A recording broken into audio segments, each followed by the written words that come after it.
Hi, ரொம்ப நாளுக்கு அப்புறம் இந்த வீடியோஸ் போடுறேன். எல்லோரும் எப்படி இருக்கீங்க? அண்டு எல்லாருக்கும் அட்வான்ஸ் ஹாப்பி விமன்ஸ் டே. விமன்ஸ்க்காக நான் சொல்லிகிட்டு இருக்கேன். விமன்ஸ் டே நான் சொல்லிட்டேன். பட் இந்த விமன்ஸ் டே பார்த்திங்கன்னா கம்பல்சரி பொண்ணுங்களுக்கு கிடையவே கிடையாது. பர்டிகுலராக ஹவுஸ் ஒய்ஃப்க்கோ ஒர்க் பண்ணுறவங்களுக்கோ இண்டிபெண்ட்டாக இருக்கிற எந்த பொண்ணுக்குமே விமன்ஸ் டேன்றது ஜஸ்ட் அந்த டேயில் மார்ச் 8னா அதை விமன்ஸ் டேன்னு அறிவிச்சிருக்காங்க. அவ்வளோதானே கண்டி ஒரு லீவோ ஒரு ரெஸ்ட்டோ எதுவுமே கிடையாது. இன்னும் எத்தனை நாள் இது ஓட போகுதுன்னு சத்தியமாக எனக்கு தெரியல.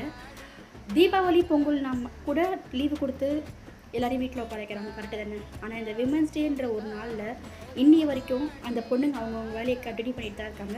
சும்மா சொல்லிக்கலாம், எங்களுக்கான ஒரு நாள் விமன்ஸ் டேனால் பொம்பளைங்களுக்காக ஒரு நாள் சொல்லிக்கலாம். Still not waste. அந்த விமன்ஸ் டேன்றது வேஸ்ட்டு. என்னை பொறுத்தவரைக்கும் விமன்ஸ் டே எப்போன்னு பார்த்தீங்கன்னா லீவு கூட வேண்டாங்க. ஏன்னா அந்த ஒரு நாள் இருந்தால் சம்பளம் போயிடும், பிள்ளைங்களை பார்க்க முடியாதுன்னு பொம்பளை பிள்ளைங்க யோசிப்பாங்க. ஸோ அந்த ஒரு நாள் கூட வேண்டாம். என்னை பொறுத்த வரைக்கும் விமன்ஸ் டேன்றது ஒரு பொண்ணு என்ன வேணுமோ அதை செய்கிறா பார்த்தீங்களா, அது இல்லை விமன்ஸ் டே. என்ன வேணான்னு நினைக்கிறாளோ அது வேணான்னு சொல்கிறது மட்டும்தான் விமன்ஸ் டே.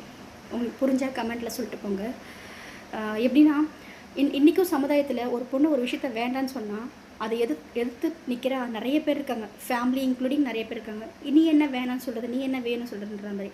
ஸோ என்னை பொறுத்த வரைக்கும் விமன்ஸ் டேன்றது ஒரு பொண்ணு ஒரு விஷயத்த வேணான்னு சொன்னால், அது புருஷனாக இருந்தாலும் சரி, வெளியே இருந்தாலும் சரி, பிள்ளைங்களாக இருந்தாலும் சரி, ஒர்க் பண்ணுற இடமா இருந்தாலும் சரி, இந்த விஷயம் எனக்கு பிடிக்கல, எனக்கு வேண்டாம் அப்படின்னா அதை அப்செட் பண்ணிவிட்டு என்றைக்கு இந்த சமுதாயம் எங்களை ஏற்றுக்குதோ அன்றைக்கி மட்டும்தான் அது எங்களோட விமன்ஸ் டேவாக நாங்கள் நினைக்கிறோம்.